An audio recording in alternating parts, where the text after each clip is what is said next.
வெளிநாட்டு கரன்சிகளை மாற்றுவதாக கூறி வெளிநாட்டு பணத்தை திருடி சென்ற ஈரான் நாட்டை சேர்ந்தவரை தனிப்படை காவல்துறையினர் கைது செய்தனர்.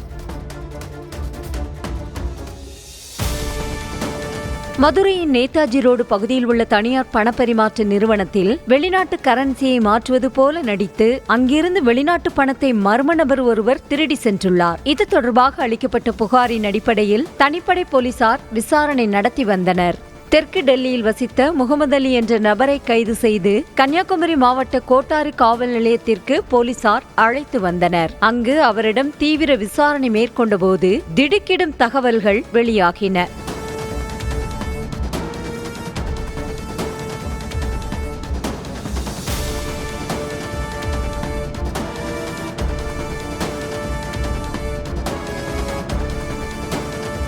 அதன்படி அவர் கடந்த 2018ஆம் ஆண்டு சுற்றுலா விசாவில் இந்தியாவிற்கு வந்து பின்னர் இங்கேயே சட்டவிரோதமாக தங்கியிருப்பது தெரிய வந்தது. மேலும் இவர் இந்தியா முழுவதும் சுற்றித் திரிந்து பல இடங்களில் பணத்திருட்டு மோசடியில் ஈடுபட்டது தெரிய வந்தது. மேலும் அவரிடம் ஈரான் நாட்டு ஆவணங்கள் எதுவும் இல்லை என்பதும் மகாராஷ்டிராவில் குற்ற வழக்கில் சிறையில் இருந்ததும் தெரிய வந்தது.